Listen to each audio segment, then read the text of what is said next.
नमस्कार। दिल्ली के मुख्यमंत्री अरविंद केजरीवाल लगातार वैक्सीन की कमी का रोना रो रहे हैं। उनका ये कहना है कि दिल्ली को 80 लाख वैक्सीन पर मंथ मिलनी चाहिए, लेकिन जो 16 लाख मिलती है।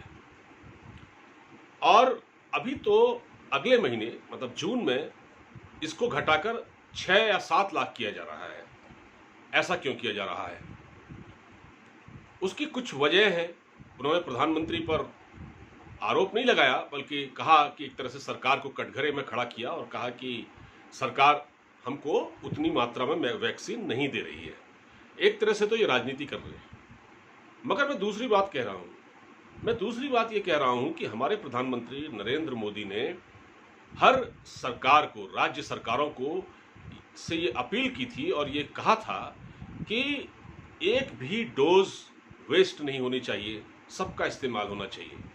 लेकिन हम क्या देखते हैं कि राजस्थान, हरियाणा, असम, मणिपुर और इवन मध्य प्रदेश, इन जगहों पर भारी संख्या में जो वैक्सीन है उनकी बर्बादी हुई, मतलब उनका इस्तेमाल नहीं हो पाया।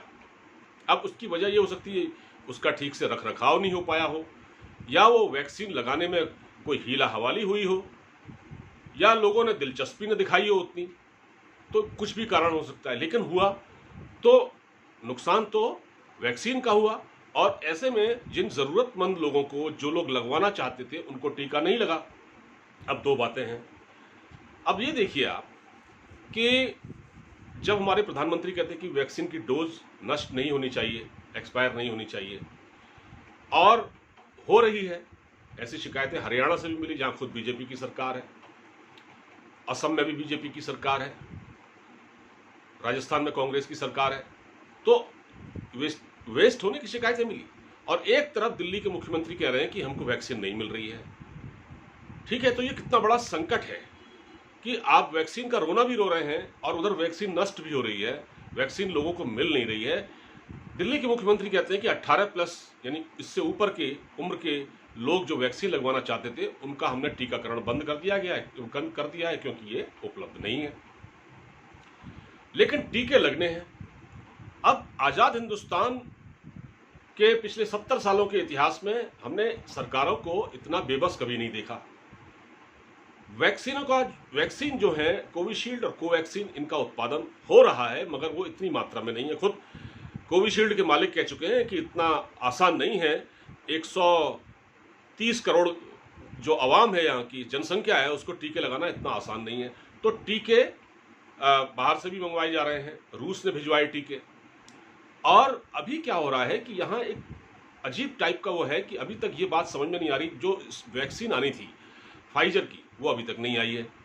वो इसलिए नहीं आई है क्योंकि फाइजर ये चाहता है कि अगर हमारी वैक्सीन से किसी मरीज की मौत हो जाए या कुछ हो जाए तो हमसे सवाल न पूछा जाए, ठीक है, उसके खिलाफ कोई केस न किया जाए। जबकि हमारे यहाँ कोविशील्ड और ये जो कोवैक्सीन है, इन कंपनियों के सामने ऐसी कोई बात नहीं है, इनसे सब कुछ तय किया गया है। लेकिन वो ये इस शर्त पे काम नहीं करना चाहती, नहीं टीके नहीं देना चाहती। तो ये इस तरह का जो एक भंवर जाल है कि भाई यहाँ टीके नहीं है, और टीके हैं जहाँ वहाँ नष्ट हो रहे हैं। तो क्या आपको लगता है कि सरकार साल के अंत तक टीकाकरण के इस अभियान को मुकम्मल कर पाएगी? जैसा कि बीजेपी की सरकार, एनडीए की सरकार कह रही है कि हम ये कर लेंगे, तो फिर कोई सिस्टम होना चाहिए, किसी सिस्टम के तहत, किसी सोच के तहत ये काम हो, क्योंकि अब लोग वैक्सीन लगवाना चाह रहे हैं। और एक खबर और आई थी, वो ये है कि प्राइवेट अस्पतालों ने, जो बड़े बड़े प्राइवेट अस्पताल हैं, उन्होंने बदमाशी की है। उन्होंने क्या किया है कि कुछ लोगों को तो वैक्सीन लगाई और कुछ रसूखदार लोगों ने ज़्यादा पैसे देके वैक्सीन लगवा ली। ऐसी खबरें भी आई हुई है, और उनका कहीं कोई रिकॉर्ड नहीं है, उनको कोई आधार कार्ड वगैरह भी नहीं दिखाना पड़ा। ऐसी खबरें भी सुनने को मिली है। तो ये जो बेईमानी है ना इस देश में, इसकी प्लाज्मा थेरेपी भी होनी चाहिए। आदमी के अंदर जो बेईमान बैठा हुआ है, इसकी प्लाज्मा थेरेपी भी होनी चाहिए। जिनका पेट कभी नहीं भरता, इनका पेट इतना बड़ा हो गया है जो कभी नहीं भरता, तो इस पर विचार करने की जरूरत है। ये वही अस्पताल हैं, प्राइवेट अस्पताल, जिनको सरकारों ने कौड़ी के भाव ज़मीन दी थी, कौड़ियों के भाव ज़मीन दी थी। आज इन्होंने 5 स्टार होटल खड़े कर लिए हैं, लेकिन इनके यहाँ मरीज के साथ न तो अच्छा सलूक होता, ठगा जाता है, बेईमानी है।